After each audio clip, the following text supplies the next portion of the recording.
C'est pour lire le texte qu'il y a écrit derrière.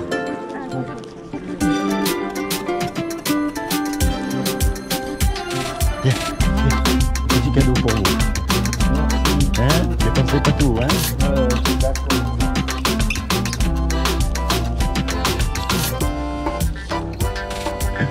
Tenez, un petit cadeau.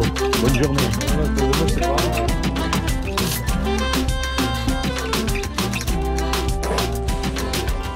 Tenez, un petit cadeau pour vous. Bonne journée.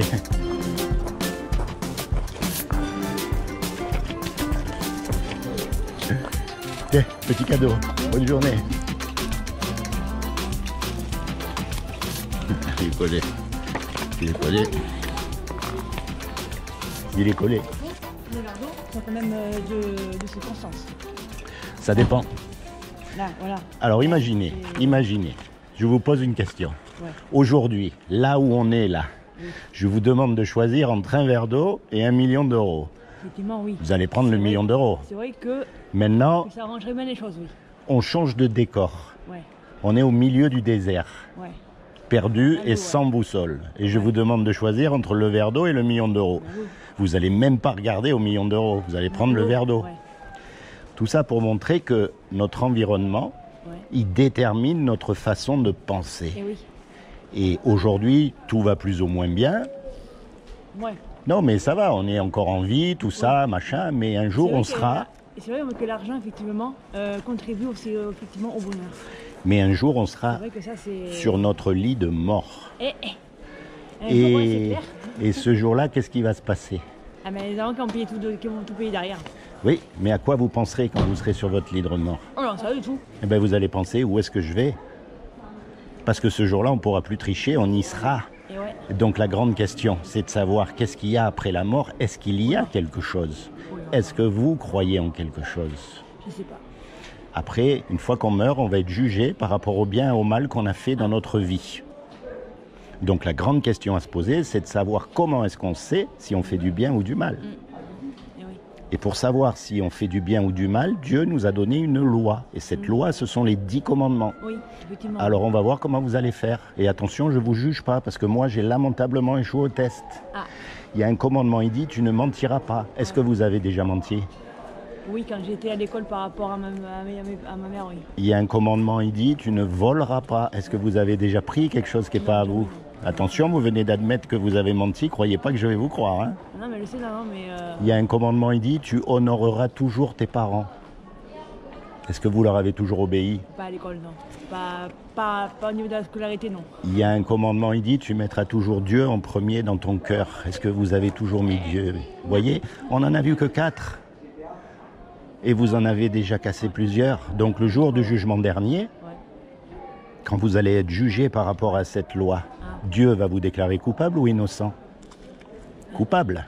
Et, ouais, par Et rapport à- si vous êtes ouais. coupable, Ouais. vous allez en enfer ou au paradis? Non. Et ça, c'est terrible. C'est terrible de savoir que si là, vous mourrez demain, vous partez en enfer parce que vous avez transgressé la loi. Voyez? Oui, mais étant jeune. Jeune ou pas, vous avez transgressé la loi. Imaginez par exemple, je vole une voiture aujourd'hui, je ne me fais pas attraper tout de suite, mais je me fais attraper dans quelques années. Ouais. Je suis quand même coupable. Et oui. Ça, c'est la mauvaise nouvelle. Ça, c'est le diagnostic. C'est ce qu'on mérite tous. Il n'y a pas un homme qui pourra dire qu'il n'a pas menti, qu'il n'a pas pris quelque chose qui n'est pas à lui, qui a toujours mis en premier dans son cœur. Voyez, ça, c'est ce qu'on mérite. Mais heureusement qu'il y a une bonne nouvelle dans l'histoire. C'est que c'est Dieu qui nous a créés. Vous croyez en Dieu? Ça n'est... C'est très Ça facile. C'est très facile à prouver que Dieu existe. Par contre, vous ne pouvez pas prouver qu'il n'existe pas. Imaginez, prenez n'importe quel objet autour de vous. Prenez votre sac à main là, votre sac. Quelle est la preuve qu'il y a quelqu'un qui a fabriqué ce sac? C'est le sac lui-même. Puisqu'il y a un sac, vous savez pertinemment qu'il y a quelqu'un qui l'a fabriqué. Maintenant, comment il a fait, les matériaux qu'il a utilisés, tout ça, c'est un autre sujet. Mais puisqu'il y a un sac, vous savez qu'il y a quelqu'un, il y a une intelligence derrière ce sac. Eh bien, regardez autour de vous. Puisqu'il y a une création, il y a forcément un créateur. C'est ce créateur-là qu'on appelle Dieu. Il ne faut pas mélanger avec la religion, hein. Attention. La religion, ce sont des hommes qui se sont autoproclamés représentants de Dieu sur terre pour dominer sur les autres hommes, quelle que soit la religion. Oui, 12 apôtres, c'est ça? Quelles que soient les religions, il n'y en a pas une qui est mieux que l'autre. Non, les 12 apôtres, ce sont ceux qui ont suivi Jésus. Ah, ok. Je connais pas trop. Donc la bonne nouvelle, c'est comme c'est Dieu qui nous a créés, un créateur, ça aime ce que ça crée en général, on est d'accord? Un musicien, il aime sa musique. Un cuisinier, il aime les petits plats qu'il fait. Eh bien, Dieu qui nous a fait, il nous aime. Et quelqu'un qui nous aime, il ne veut pas nous envoyer en enfer. Donc il a fait quelque chose pour que vous et moi, malgré qu'on soit coupables, on puisse éviter son châtiment. Vous savez ce qu'il a fait? Alors je vais vous dire, comme il a trouvé aucun homme de parfait sur la terre, ni le pape, ni le rabbin, ni l'imam, aucun, eh bien, ce qu'il a fait, c'est qu'il est venu lui-même sur terre et il s'est revêtu d'un corps. Il s'est habillé avec un corps qui est Jésus. Et il a dit, quiconque croit que Jésus est le Fils de Dieu et qu'il est ressuscité des morts, il aura la vie éternelle à mes côtés. Voyez? Un peu, oui. Dites-moi ce que vous ne comprenez pas. Mais je me Jésus, à le visualiser en fait. c'est pas grave ça. Il vous demande pas de le visualiser. Il vous demande d'y croire et d'accepter ce qu'il a fait pour vous à la croix. C'est ce qu'il demande. Et si vous voulez, si vous voyez tout, ben vous pouvez pas croire. Non, je vois pas tout, non. Eh ben voilà, ben là il y a pas de croyance puisque vous voyez. Mais justement, si vous voyez pas et que vous croyez, c'est mieux. Ah, ok. Donc pour pouvoir mourir, Dieu qui est immortel, il a pris une forme humaine. D'accord? Et cette forme humaine, elle n'a pu pardonner les péchés que parce qu'elle était Dieu, parce qu'il n'y a que lui qui peut pardonner les péchés. D'accord. Et si dès aujourd'hui, vous choisissez Jésus comme votre avocat pour le jour du jugement dernier, vous êtes sauvés. Parce que ça ne dépend plus de vous, mais ça dépend de lui et de ce qu'il a fait à la croix. D'accord.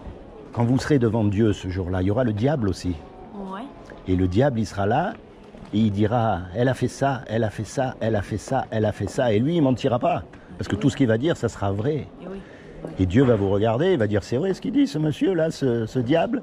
Et vous allez dire oui, mais vous allez dire, j'ai choisi Jésus comme mon sauveur. Dieu va se tourner vers Jésus et il va dire, est-ce qu'elle est écrite dans le livre de vie? Oui, elle est écrite. Alors c'est tout pardonné, c'est tout effacé. Elle est sauvée. Ok.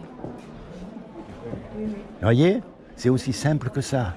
Vous avez péché, vous avez besoin d'un avocat, vous choisissez Jésus parce que Jésus c'est le meilleur des avocats et vous êtes sauvé. Ah, c'est comme, c'est comme si on allait donc à l'église et faire avec, vous parler avec, vous savez, là, dans les trucs à cage là. Enfin, les Ah, trucs pour en eux, bois, là, non, surtout pas. C'est pareil, non? Non, surtout pas. On appelle ça la confession, mais vous voilà. vous confessez pas face à un homme. Si vous voulez parler à Dieu, ce que vous faites, quand vous êtes toute seule, n'importe où, vous vous asseyez et c'est là où vous lui parlez. Et c'est là où vous lui demandez pardon pour vos bêtises. Okay. Et c'est là, vous voyez, c'est ce qu'on appelle une relation personnelle. Il n'y a pas besoin d'un homme ou de qui que ce soit entre vous et lui. Ah, d'accord, ok. C'est direct. D'accord. Vous parlez à Jésus, vous lui dites de venir vous aider, de vous donner la compréhension. Vous vous procurez une Bible. Vous avez une Bible? Non. Eh bien, moi, je vous encourage à vous procurer une Bible et vous commencez à la lire et vous mettez en pratique ce que vous comprenez dans votre vie. Et ce que vous ne comprenez pas, vous inquiétez pas de ça. Vous ne l'avez pas compris, vous le comprendrez plus tard. Parce qu'au fur et à mesure où vous allez obéir à ce que vous avez compris, eh bien, Dieu va vous donner un peu plus de compréhension dans ce que vous n'avez pas compris. Voyez?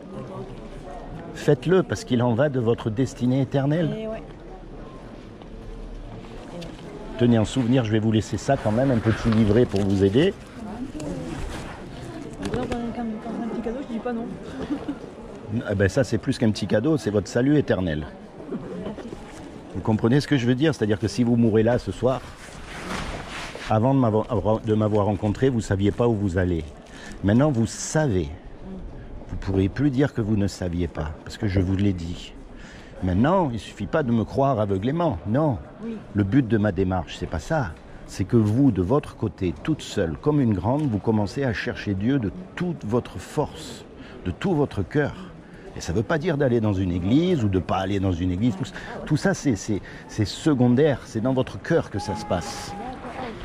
Vous êtes toute seule. Alors, les baptisés et communion, alors c'est... Alors un jour ou l'autre, c'est sûr que vous allez rencontrer d'autres gens qui croient en Dieu, qui croient en Jésus, vous allez décider de vous engager et de montrer au monde entier que vous avez changé de vie. Et à ce moment-là, vous allez prendre le baptême.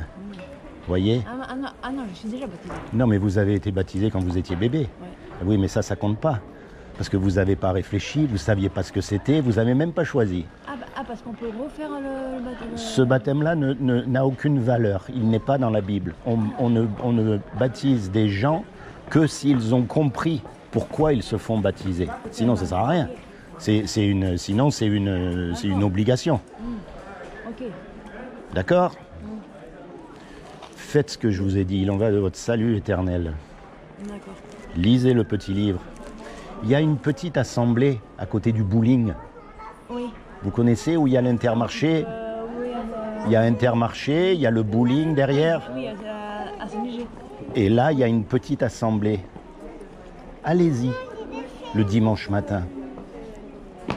Allez-y demain matin. Je vous le conseille vivement, parce qu'on ne sait pas quand on meurt.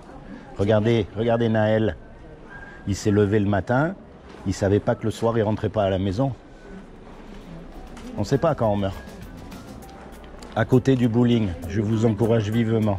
Okay. Allez, bonne journée. Parce que là, je commence à avoir un peu froid là. Très bien, bonne journée. Merci à vous. Au revoir. Merci.